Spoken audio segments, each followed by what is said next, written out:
Welcome to the review segment of our show. Joseph Akable is here. We've got the newspapers. Good morning, Joseph. Good morning, Mavi. How are you doing? I'm good. Are we monitoring the sexual rounds of the police? That's our assignment. I said it yesterday. Everybody watching us as well, because we want them to do a good job in the 2020 election. I saw a police officer's post on Facebook that when he got home in the evening, the wife was asking him about whether what she had heard the commander had said was true. He said he didn't say anything. He just walked out with him. Because he knows that someone will be hiding behind that to deny him now. Well, thank you for reducing your sexual rounds this morning. Is it? No, this was on the holiday, right? The Monday. Yeah. This is day 3. Day 3. Yeah, we're counting. Yeah. We keep so you in our prayers. Ordinarily at day 3, you should have recorded at least 25 rounds. At least by now, you should be doing 2 or 3 rounds. Yeah. Oh, Joseph, you know, you've been swerving my NSMQ trivial questions, okay? And today, instead of wait till the end, I thought, let me ask you, what did you study back in high school? General arts. General arts. Yeah, but you still did a bit of science. But this one is very simple. There is a scientific answer to the question, and then there's maybe layman's, so you can choose. Okay. So here's the question for today, our trivial. It's a Physics Wednesday. Okay, that's the theme for today. So why is it easier to walk on sand with flat shoes than high heels? That's the question on the screen. Don't look at my phone. I don't have the answer here. Okay, so clock is ticking. Okay, I can think of a mathematical answer and I can think of a scientific answer. Which one do you want? Oh, it's a physics question, so whichever. Okay, the common sense answer is that with the flat shoes, the pressure is spread over an area, so it's easier to move.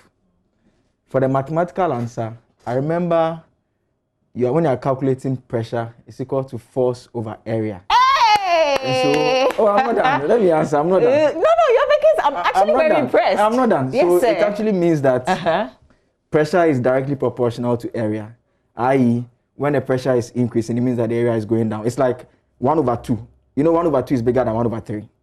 And so because you are calculating pressure as force over area, if the area is big, the pressure is less.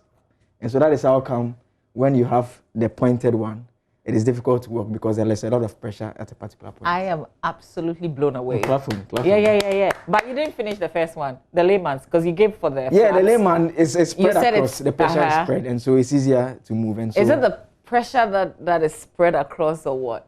So, you know, use the right term. I want to give you 10 over 10. The force, because it is your weight that is on the.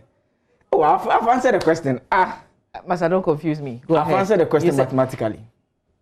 That I get. Yes. But then I said the common sense answer I'm explaining is that you're a human being and you are walking, and because of your weight level on the shoe, so if it's a flat surface, it is spread across. What is spread across? The force or the pressure or the force. It's spread across. It's spread across an area, so it's easier to move. Okay. I'll still give it to you. What I was expecting was the weights. The weights. Okay. Exactly. The weights, yeah. So, but I'll still give. I think you've. Oh wow! Impressive. I guess this one was easy. So, I mean, you can try it to Rick. Hopefully, it's not watching. He would have. Okay. Repeat my answer. You know, yesterday, Mani raised some issues. They said they've been getting some complaints from the scientists at Noguchi. Our colleague, Joseph Opoku Gakpo, has been following this story closely. So he joins us as we do the review, and then he will be giving us the background to it and where we've come from, where we are with this issue. Let's just say good morning to him. Let's see if he can answer the question that you just did with the trivial. Good morning, Gakpo. Mavi, good morning. How are you doing? I am very well, thank you. Listen, have you been watching? No, not really. I just tuned in. Okay, so you didn't hear Joseph. What have I missed? Okay. I really hope that you missed what we talked about 2 minutes ago. It's unfair to ask Joseph that question. Joseph is a proper science guy. All right. I mean, I think we should request another question for him. Really? Maybe at another point. This one, I don't think we should give this question to Joseph. This question is for the art students. Joseph is a proper science student. Oh, we're doing our own National National Science and Maths quiz. You know, the 1-8 stage begins today. We're mounting the pressure, so I'm putting you guys on the spots. But I'm afraid that this is a very easy question for you. It's very easy, actually. Let's not ask him. We the students of Tia Media Senior High School, we are smartphones. So okay, why is it easier to walk on? Right. Why is it easier to walk on sand with flat shoes than high heels? It's probably because no. Show me the question again. I think I missed bits of it. Okay. Please show me the question again. It's on your screen. Can you see it? So why is it easier to walk on sand with flat shoes than high heels? Yes, sir. It's probably because there's a very low chance of sand entering the shoe when you are wearing a flat rather than a high heel. I'm breaking it down for the ordinary people. I don't want to go scientific. So we'll let Dr. Kaufman mark your answer. Dr. Elsie Kaufman. I think you've been spending too much time with the parliamentarians. I'm breaking it down to make it easily comprehensible. Okay, yes, sir. So, we appreciate. Yes. So it's as simple as that. Okay, all right. Is it the same question you asked Akable? Did you get it right? Yes, please, I did. I got it right. I answered scientifically and mathematically, unlike you. No, what was your, Akable, what was your answer? What was your answer? Meet me after class. Meet me after class. All right, let's do the newspapers. We'll come back to you on the Imani issue. Ofokugag will stay with us. Let's do the Daily Graphic newspaper front page of the graphic. President presents 10,000 birds for distribution to hospitals. EC to split polling stations with over 700 registered voters. Top-up pensions of 2020 retirees. That's the Trades Union Congress calling on government to take liability for the shortage in the payments of lump sums to pensioners who started retiring from this year under the new pensions law. The Secretary General of the TUC, Dr. Yauba, made the call in an interview with the Daily Graphic in Ho on the sidelines of the Voter OT Regional Council Forum on Pensions. He said it was the stance of the labor union that the government topped up the shortage on pensioners' past credits and second-tier contributions computed under the new law. Let's check out the center spread of the paper. Is a feature, environment and development, key issues for Ghana, one that Joseph Opoku Gakpo will be interested in. On the back page, expanded paragliding field inaugurated. The Ministry of Tourism, Arts and Culture has inaugurated the newly expanded paragliding field at Etsibie in the eastern region to accommodate more tourists. And then 7,000 ghost names deleted from government payroll. How often do we hear this? We are always deleting ghost names, but somehow the ghost names keep appearing. That's why they are ghost names. Ghosts never go away. That's the Ghanaian Times. Front page of the Times. Effort to resolve ongoing strike by nurses, midwives. Government calls crunch meeting today. NLC, National Labour Commission, Fair Wages Salaries Commission, other allied health associations to be in attendance. Court orders EC to register NDC parliamentary candidate for Cape Coast. I think one other headline I missed in the Daily Graphic is the story of a man allegedly stabbing his girlfriend and then also committing suicide. That's also alleged. I'm just not comfortable about the way we're reporting it as if it's just what it is, because from what was reported, there were no eyewitnesses. So this is a man, a lady that has been found dead with some cats, and then a man who's been found hanging. You get what I mean? Okay, so it's difficult to tell if it was suicide, if it was a man stabbing girlfriend. Or if it was the case that there was actually an assailant who came in and finished and set up the crime scene that way. Exactly. It just, if you read the story, and you can go to myjoyonline.com just to make it easier, the full story is there as our colleague in the Central Region, filed that report for for us. There are a lot of missing links, and we hope that the police will not just tell us that a man has been stabbed and committed suicide and then follow that trend, but it will be thoroughly investigated with a very open mind so we can find culprits and find out exactly also what happened in the situation. Joseph, continue. I'll start with the front page of the Daily Guide. It says, Imam fires Mahama over Zongo mortuaries, and Ghana VW is apotroka. Second-hand better is coming from John Mahama. That is according to the Daily Guide. Okay, so NPP gurus trade blows also on the front page, and more goodies coming for students. And Nana hands over 10,000 hospital beds to the Ministry of Health.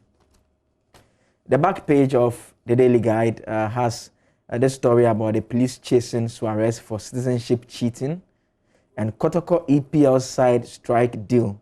That's the big news in the Daily Guide this morning. You can find details on the back page. It's a very interesting story.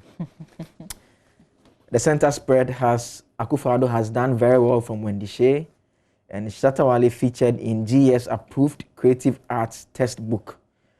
Yes, we are told that this follows his recent major feature. The dancehall artist has been captured in lesson 4 of the textbook, which describes him in a short biography. It talks about his date of birth, his most popular song, through which he became famous. That is the Dancehall King song. And so kids in school will be learning about the Dancehall King. And I hope that our artists, including Shatta himself, will take a cue.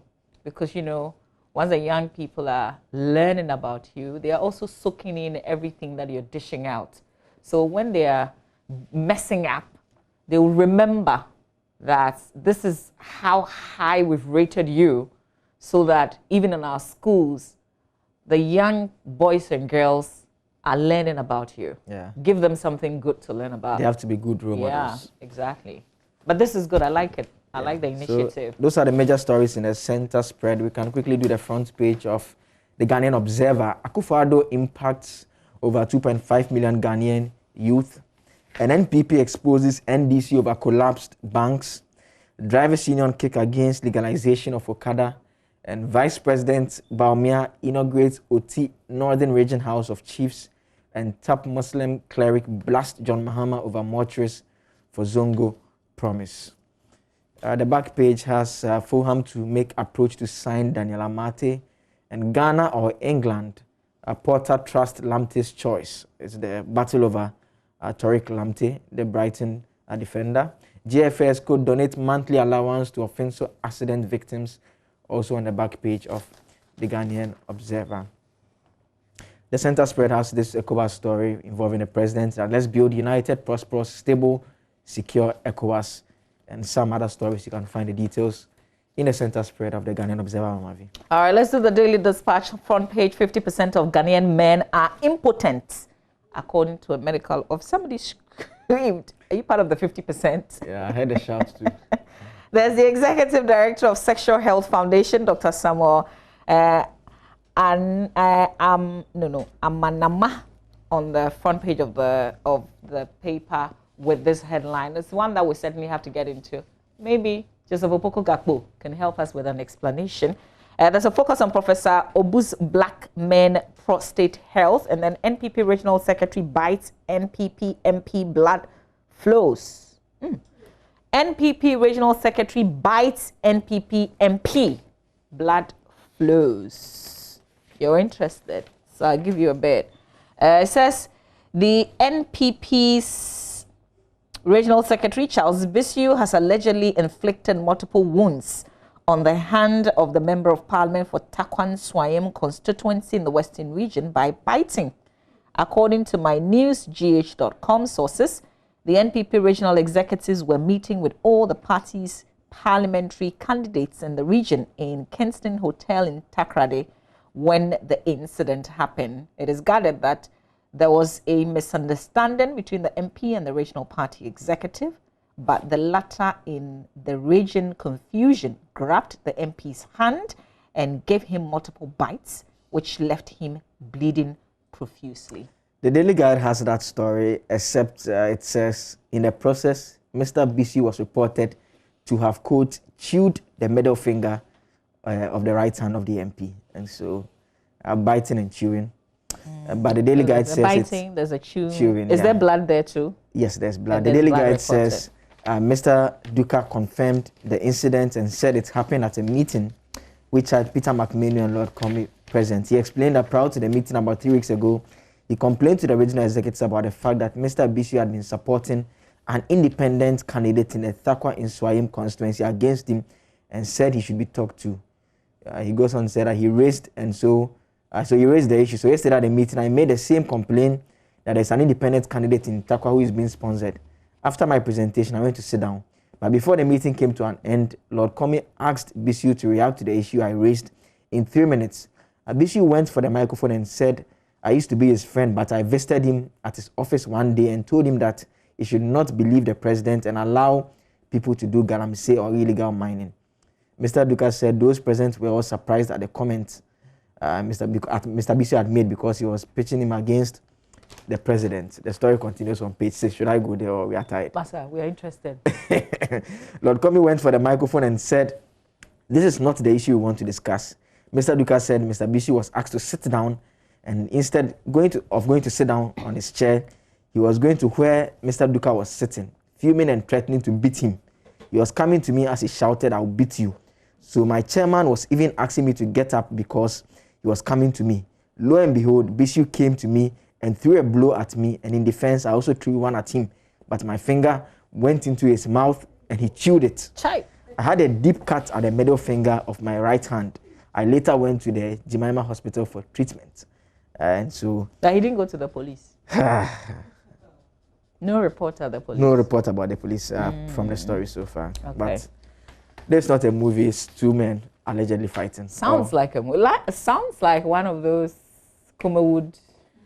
Yeah, but I'm just wondering. Showdown. I'm wondering how he made the punch, because I'm not sure. They said the middle finger. Yeah, so it got stuck in. Yeah, how are you punching? Then the middle finger gets stuck in someone's mouth.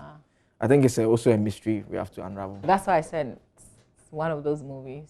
Yeah, but very unfortunate. I mean, if it's actually happened, as the Daily Guide is reporting, I mean, adults would have to trade blows to resolve a party disagreement. I mean, they should be able to have a discussion and agree. Absolutely. That's why they're adults. Yeah. Yeah. So this issue about 50% of Ghanaian men being impotent, and some of you are questioning yourselves if you're part of this 50%. Okay, so Dr. Samuel Amanama, who is also sexopathologist, made the revelation in a speech during a symposium on challenges of sexual dysfunction in men. Okay, so let's see. I want the meat. So he said this doctor has revealed that about 50% of men between the ages of 40. Joseph, how old are you? I'm less than 30. Okay. 40 and 70 in Ghana are suffering from erectile dysfunction. The causes, according to the consultant urologist, attributed to people having diseases like diabetes and hypertension unknowingly. He explained what erectile dysfunction is, but you know, if you want to know, just grab the paper. Joseph Opoku Gakpo is back with us on Zoom. Joseph, I'm not sure if you're following the issue with the Member of Parliament for Thakwa and Swayim and the biting and the what the Daily Guide described, chewing and biting and blows. You have wild sources. What do you know about this issue?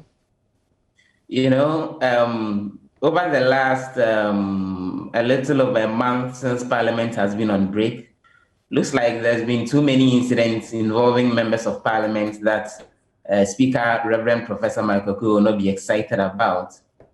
And maybe we'll hear from him when eventually the House resumes sitting, right from MPs scandalizing courts and being summoned for contempt charges to MPs exchanging blows with their colleague party people. You know, the sad bit of the exchanging blows bit is we'll never be able to get to the bottom of it because these are two senior party people involved. And chances are that it will never get to the police station. There will be no investigation. The full details will remain under wrap and they would find a way to settle it one way or the other. There are bits of the stories that I've heard from some sources that it wasn't just the biting, but there were actually incidents of one hitting the other and the other responding to the hitting in the form of slaps, which eventually then there was then the attempt by Mr. Bisil to then throw a hand at Mr. Duka. Mr. Duka responded in equal measure, and then there was the lifting of the hand, which then resulted in the biting. But from what I'm told, the MP is recuperating fast. He's doing okay. We wait to see how things will pan out. And I expect that after all these incidents, these are honorable members of parliament, as we would usually call them, and as they would usually insist that they are called. We get these from very honorable members. Ayo, Joseph, we're here. Thank you very much for the updates. Very disappointing, by the way. The final newspaper, nurses strike impedes healthcare delivery. Over 2.5 million youth positively impacted by Akufo-Addo government, according to youth agencies. Nurses at police, 37 military hospitals not on strike. There was a statement issued by the National Ambulance Service, the northern sector. Joseph, I don't know if that was verified, but that was a statement talking about how patients were turned away. Hospitals deliberately saying that, oh, another hospital wants to receive the patients, gives them the impression that they can take them to another facility only for them to get there, and then they will also refuse to receive the patient. And that's all because of the strike that was called by the nurses and the other groupings.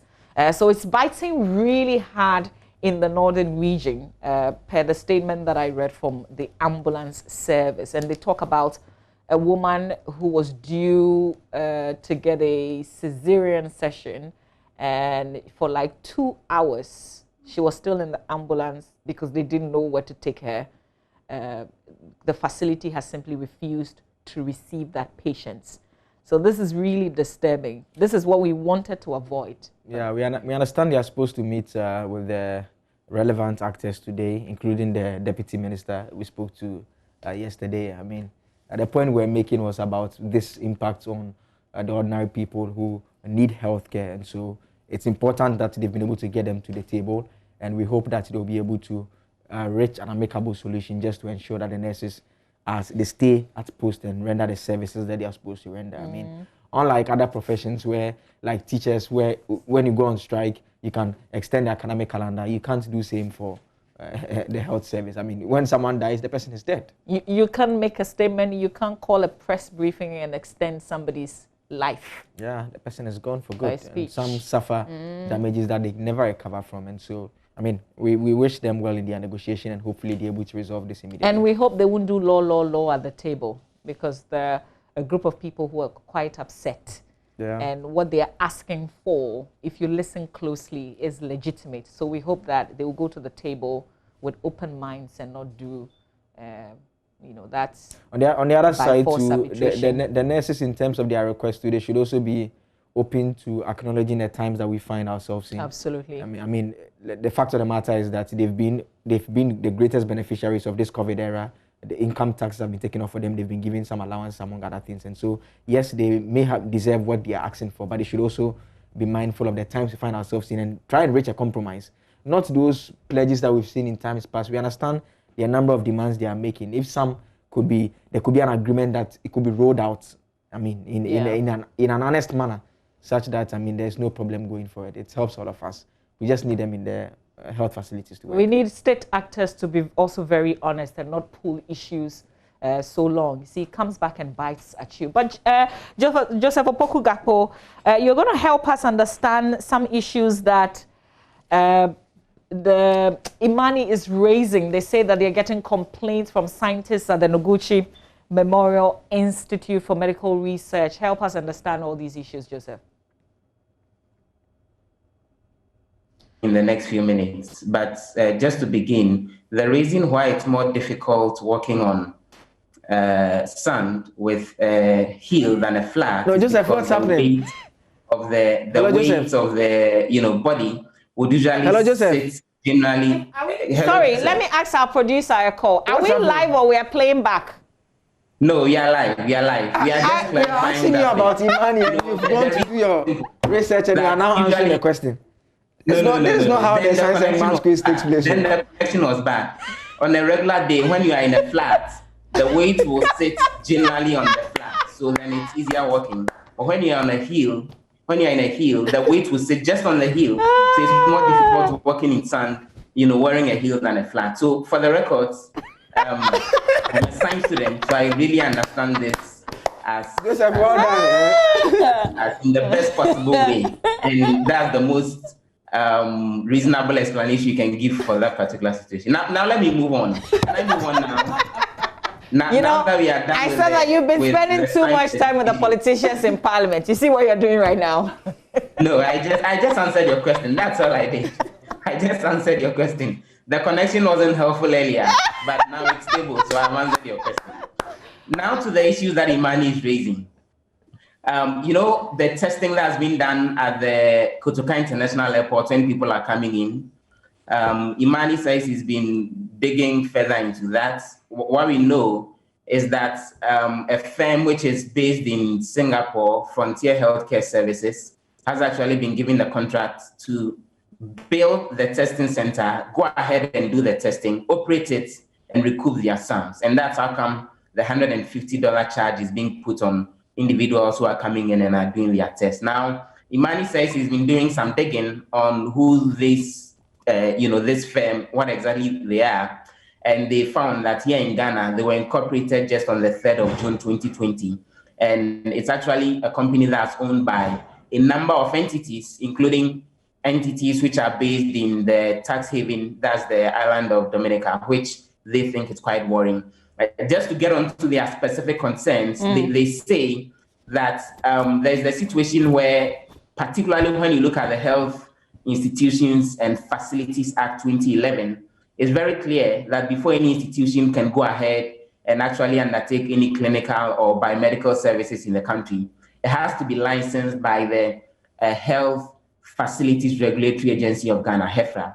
According to Imani, their checks have shown that at the time that the head of the virology department at the Noguchi Memorial Institute, that's Professor William Ampofo, began a process to actually validate the said testing that they'll be doing at the Kotoka International Airport, HEFRA hadn't given the approval. Okay. And for Imani, that is almost illegal because then no health operation should be undertaken, especially when the claim is that this is a novel, state-of-the-art, new technology that's being used to do the testing.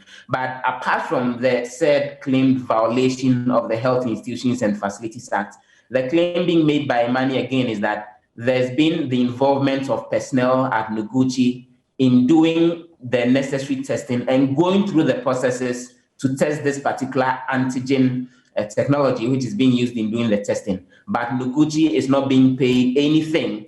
And when you check the records, there is no auditing trail or payment as far as Noguchi's participation is concerned. Although their personnel, their expertise, and their students have been involved in the processes to get the necessary approval for this particular entity to go ahead and operate. And then the third point that they're raising is that there's an ethical issue that's being raised because for any such technology that's said to be novel, the regulations are clear that there needs to be an approval by the ethical review authorities at the institution where the testing is being done. In this case, Noguchi, before any such processes commence. But Imani says from their checks, that said, ethical review authority at Noguchi did not go ahead and approve these processes before Professor William Ampofo gone ahead to do the validation. And Imani describes the whole process of validation as an off-site exercise, which exactly is not fully recorded in the books as far as the Noguchi Memorial Institute is concerned. So they're calling for a few things, including requesting that we should have a situation where Noguchi goes into an agreement with the Frontier Health Services Limited, so that once they are using their personnel for these processes, Noguchi also benefits. And more importantly, that the ethical approvals and the licensing that are required before these testings can be done should actually, it's a process that we should go back to before the firm continues its operations. Okay. Right. Meanwhile, the testing continues. Okay, just rather quickly, has there been official government reaction or a statement after Imani raised those issues? Not yet. In fact, all through late yesterday, we've been checking with the officials at the health ministry trying to get a response. And all you get is that everyone says they'll do their checking and get back to you. So we'll do the necessary follow-up. All right. Thank you very much. Joseph Opoku Gakpo is our colleague. He's usually our parliamentary correspondent. All right, Joseph, right there. Before we go, it's a belated birthday to our colleague Peter Senu, who is our correspondent in the OT region. We missed it yesterday, Peter, but we're making an app.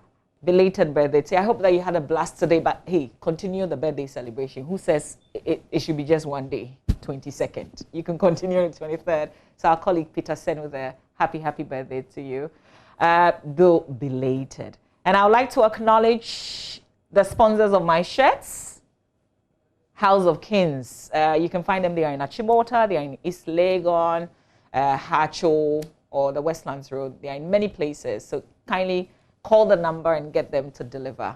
They have your size as well. House of Kings providing me with my shirts on the show. Joseph Akable, I'll get your shirt from House of Kings, okay? I'll be glad. All right. Thank you. Thank you. And no question for Oreku today. I mean, no. We've dealt with the question extensively. Yeah, hands down. Hands down. Just as I was always promising, I delivered. So no science and maths. But listen, Oreku is actually fantastic. He's brilliant. We can always pull back his first response. I mean, but he still did. He did good. We can pull back and he did good with the. Can pull back and play the first few seconds. Is it the bed? The bed the issue. First few seconds. Oh, he introduced the conductor. You know, he gave me some scientific. Round. You know what? I have a question for you tomorrow, so I'll bring it tomorrow. Who says you can ask the? I will ask. The quiz mistress. Have you heard anybody ask Dr. Kaufman a question? Dr. Kaufman is capable of answering. He's not complaining and questioning people and stopping them. Don't tell. Have you seen any of the contestants ask her a question? We are not contestants here, but you ask us questions. I am still the quiz mistress. And that's why I'm announcing that Oreku will come up with sports in a little bit. Stay with us. You're watching the AM Show.